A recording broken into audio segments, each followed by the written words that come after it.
Justice Nduma Ndari of the Industrial Court has refused to declare the ongoing teachers' strike as illegal. The Industrial Court judge has, however, given the two teachers' unions 7 days to present their case before him. The Teachers' Service Commission had earlier this week filed a petition to have the court declare the teachers' strike as illegal to justify withholding pay for those who have boycotted classes since the 5th of January. KTN's Catherine Omwanto has more. The ruling by the Industrial Court is said to have been made so as not to worsen the ongoing impasse between two teachers' unions and the government. The court has instead given officials of the Kenya National Union of Teachers and the Kenya Union of Post-Primary Education Teachers 7 days to tell their side of the story through affidavits.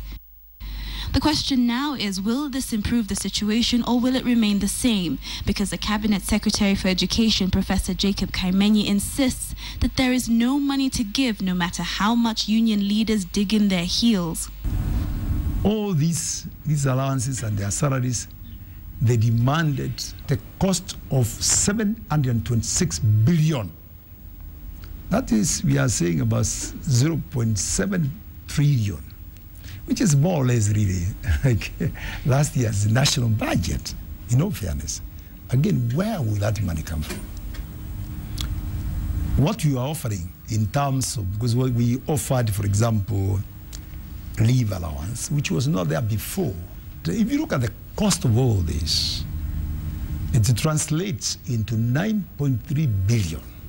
This money was not factored into this year's budget.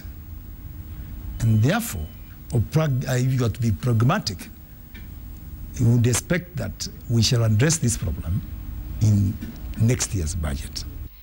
The 9 billion shilling package includes harmonized house allowance, hardship allowance, travel allowance, car loans for at least 800,000 shillings for the lowest paid teacher, a mortgage scheme at 3% interest, a medical scheme to be incorporated by the National Hospitals Insurance Fund, and leave allowance despite the fact that teachers ideally should not be working during school holidays after out-of-school tuition was banned.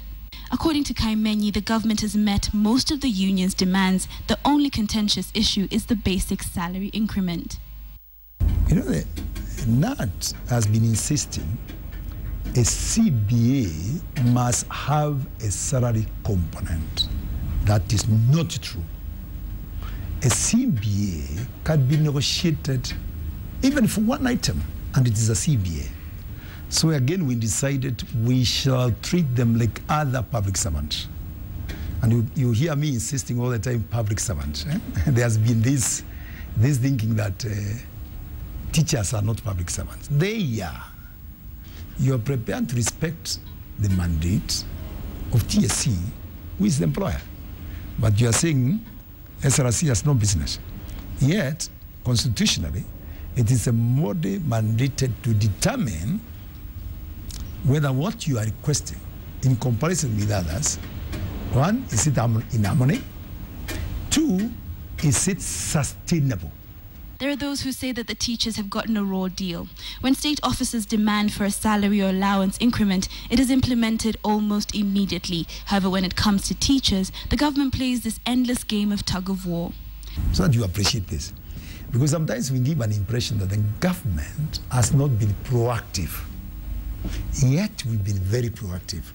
In 2007, the salary of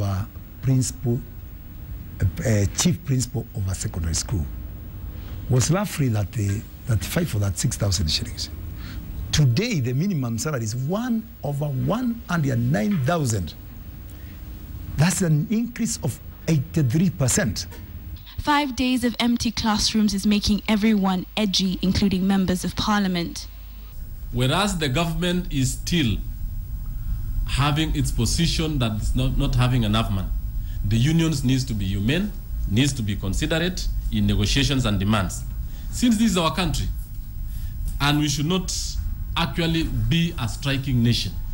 Over the years, we've been basically subjective. People make noise, we increase salaries. But this time around, we are saying no. Let us be objective. and be in tandem with the best practices in the world. Yeah?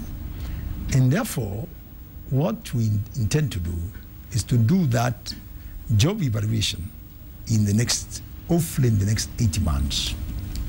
And once that is done, then the teachers of this country and other public servants will be considered.